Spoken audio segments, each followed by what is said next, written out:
Do you see any of the real Diana in Meghan? Did you? No. Really?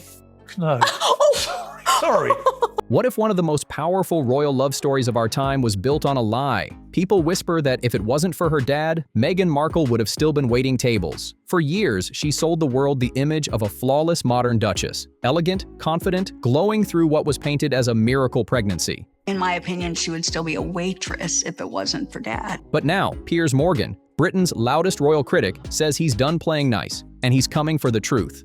With that trademark smirk of his, Piers is holding up what he calls new evidence that could blow Meghan's polished image apart forever. And get this, it's not just recycled gossip or the same old drama. We're talking about allegedly leaked documents, suspicious timelines, and photos that make even loyal royal fans raise an eyebrow. One day her baby bump looks prominent, the next it's barely there, and people online are saying the photos just don't line up. Now Piers is calling the whole thing Pregnancy Gate, and he's treating it like a royal version of a Netflix thriller. He claims the receipts are damning.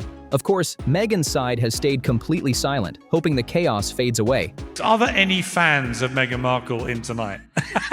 Oh, hang on. There is one lone hand has raised Subversive. up here. Actually, that is one more than I expected, I have to be honest. But in today's world, silence doesn't kill a rumor. It feeds it. And Piers? He just poured gasoline on the flames. The real question isn't whether he's right or wrong anymore. It's why this story keeps coming back stronger every single time. The internet doesn't forget, and every time Meghan tries to move forward, this scandal pulls her right back into the spotlight. So get ready, because this isn't a polite royal tea party anymore. It's a full-on media roast, and Piers Morgan's holding the torch. I don't think that is a real baby bump. I think way too big. It's way too big. and sort of too low as well. Yeah, it's like a metre out there. I mean, It looks the wrong shape. Where'd she get a good birth there? Through her knees or something? I mean, that is too low. What he just revealed might be the scandal Meghan never fully escapes from. And believe me, it's nastier, louder, and more chaotic than anyone expected. Because this story isn't about what's proven, it's about what refuses to stay buried. This isn't just about scandal, it's about proximity, perception, and the dangerous power of names that refuse to disappear. Whenever royal networks get exposed, it's like shaking a beehive. And this time, Piers Morgan didn't just buzz back. He came for Meghan Markle's crown like she owed him rent. After months of silence, he re-emerged with a smirk that could slice glass, dropping what he called a fresh set of receipts, claiming he's uncovered the biggest royal illusion in years. He marched onto his talk show, stack of papers in hand, tapping them like he was about to put Buckingham Palace on trial. Arms. And also, why is the belly several shades browner than anywhere else? It's not supposed to be brown. His message was simple, but brutal. I told you she wasn't telling the truth. And with that, the internet exploded. Clips of his monologue stormed across TikTok, X, and YouTube. Royal drama addicts breaking down every word like it was evidence in a courtroom. Even people who can't stand Piers had to admit he knew exactly how to push the right buttons. Let's not forget Meghan's Oprah interview, the one where Harry mentioned that infamous conversation about how dark your baby might be. That single clip replayed everywhere, reigniting one of the most controversial royal discussions of the decade. Within hours, hashtags were back, debates reignited, and once again, Meghan was the headline she didn't want. Piers framed his return as a noble act of setting the record straight. Let's not forget the Oprah performance. Oh yeah. What? They did what? These people? What? There's a conversation with you, with Harry, about how dark your baby is going to be? potentially, and what that would mean or look like. Ooh, how dark your baby was going It was to be? ridiculous. But let's be real. This was entertainment warfare disguised as journalism. Every slow pause, every smirk, every raised eyebrow. It was pure theater. What hurt Meghan's supporters most was his calmness this time. He wasn't angry. He was enjoying it, like a man who'd waited years for this exact moment to gloat. And truth or not, that didn't matter. The moment he spoke, the damage was done. He'd dragged an old fire back into the spotlight, one the royals thought was buried for good. Then came the so-called documents. That's when things started looking way too personal, and a little too convenient. It began with just a few screenshots, but in no time, it spiraled into a full-blown internet obsession. Meghan's baby bump, once seen as a royal miracle, became Britain's most dissected belly. One day, she's glowing in a designer dress, her bump picture-perfect under the flash of cameras. 2 days later, it looks smaller, higher, or barely there at all. Fans called it fashion magic. Do you remember Meghan actually refused to use the hospital that was usually used by royals and refused to use all of the normal medical staff, and there was all of the weirdness over the timing of the birth of Archie? Critics called it manipulation. The tabloids didn't even need a press release. Twitter did the detective work for them. Enter Piers Morgan again, magnifying glass in hand, replaying every video like he's decoding a secret royal puzzle. He pointed out how Meghan always touched her bump, on stage, in interviews, during surprise walks. To fans, it looked maternal. To Piers, it looked scripted. Soon, hashtags like #BumpGate and #RoyalIllusion were trending worldwide. Critics argued it was just lighting or camera angles, but the internet had already made up its mind. Something didn't look right. Reddit threads flooded with side-by-side screenshots, people analyzing her every appearance like they were studying evidence from a crime scene. Trevor put an article out there that Meghan had a hysterectomy and couldn't have children, and that was a big issue in their relationship. So that says a lot to the fake royal kids right now, because obviously they couldn't have come out of her. So that's something that she obviously is going to have to deal with. And Meghan's silence only made it worse. Every dress became a clue, every photo became proof, and her bump turned from a symbol of motherhood into a global mystery. But just when everyone thought the obsession had hit its peak, a single new video surfaced. One that made even her most loyal defenders stop scrolling and whisper, "Wait, what is going on here?" Remember when Meghan proudly painted that dreamy picture of a natural, peaceful home birth at Frogmore Cottage? The vision was perfect. Candles flickering, calm music playing, the modern duchess breaking royal rules her own way. It sounded like a fairy tale moment crafted for the cameras. But when the big day finally came, poof! That home birth vanished faster than royal approval ratings after a scandal. Out of nowhere, the palace announced Archie was actually born at Portland Hospital, a high-end private facility famous for its celebrity discretion and locked-down secrecy.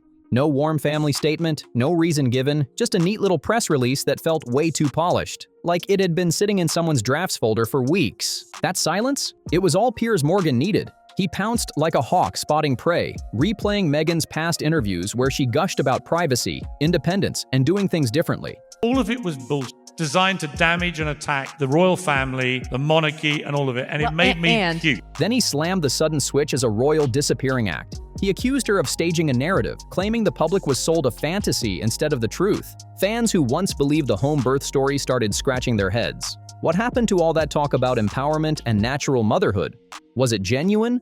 Or just a PR masterpiece designed to score sympathy and admiration? Soon, the internet caught fire. Theories spread faster than palace gossip. Security concerns, scheduling mix-ups, even wild surrogacy whispers. And while none of these claims were ever proven, the palace's silence gave every rumor room to breathe. Royal experts couldn't believe how something so public just vanished without a trace. Meghan's carefully constructed story, once her strongest weapon, started to crack in real time, and Piers Morgan made sure everyone heard it. Meghan entered this world like it was a Hollywood set, assuming she could rewrite the script, center herself in every scene, and edit out anything that didn't fit her narrative. Because in the royal world, image is everything. The moment your story doesn't match your timeline, the internet takes the pen and rewrites your script. And what came next? It didn't close the mystery, it deepened it.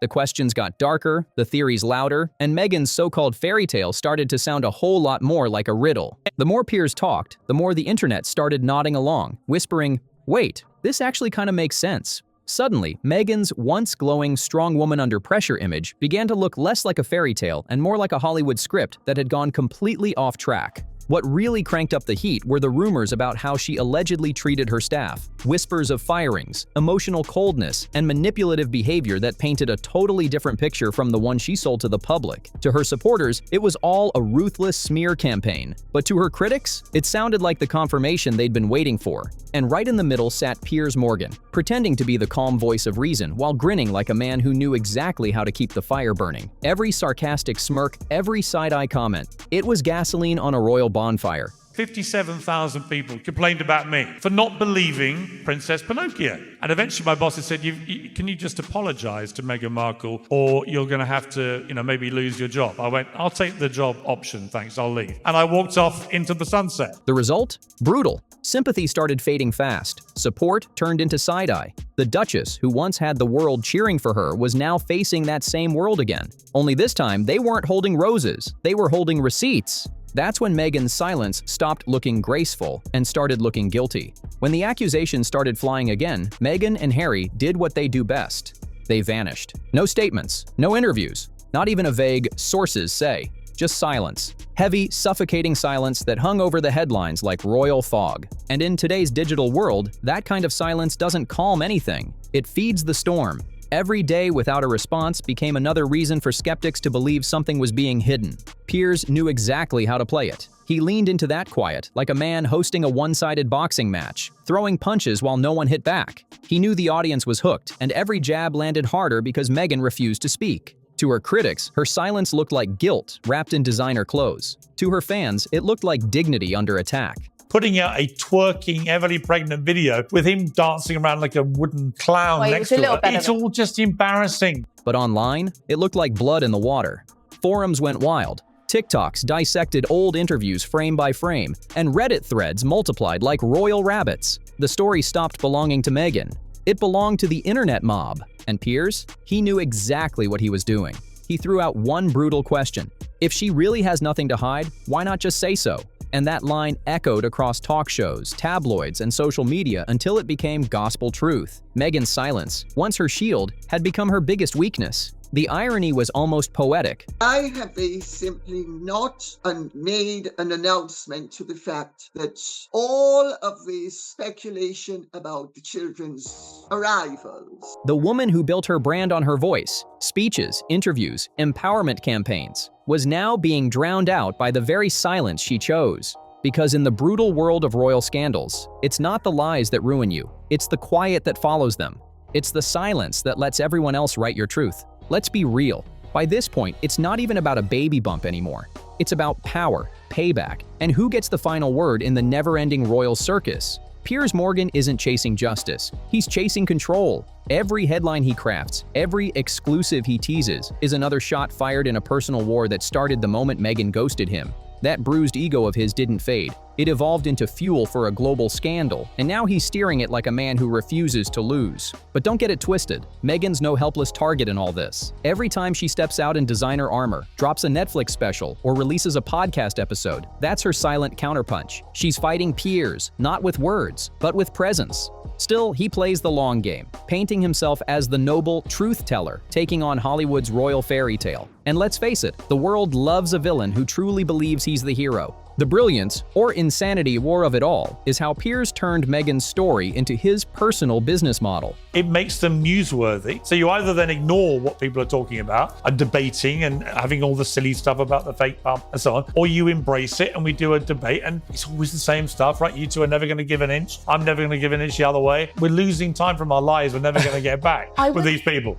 Every accusation, every viral clip, every shady revelation keeps both their names in the headlines. The feud isn't just emotional, it's profitable. So when people ask, why won't he just let it go? The answer's simple. Controversy is currency, and Meghan Markle is his golden ticket. In today's fame economy, truth doesn't even matter anymore. The only thing that counts is who gets the clicks first. And right now, that cash register, still ringing loud. Forget Buckingham Palace. Meghan's real trial happened online, where memes are the evidence and hashtags are the jury. Once the rumors caught fire, social media turned into a 24/7 courtroom packed with armchair detectives and amateur prosecutors. Every photo, every clip, every old interview got dragged out and analyzed like Exhibit A. People weren't just watching, they were investigating. Twitter threads became theories, TikToks turned into timelines, and Reddit built digital case files that could rival actual police work. Meghan, f*** off. The royal scandal had gone from gossip to obsession, and nobody, not Meghan, not Piers, not even the palace, could stop it. Because in the age of viral justice, whoever controls the narrative controls the crown. In The People versus the Duchess of Drama, the crowd wasn't chasing truth. They were chasing entertainment. And Meghan Markle, whether she liked it or not, was the main attraction. By this stage, Piers Morgan didn't even need to talk anymore. The mob was doing it for him.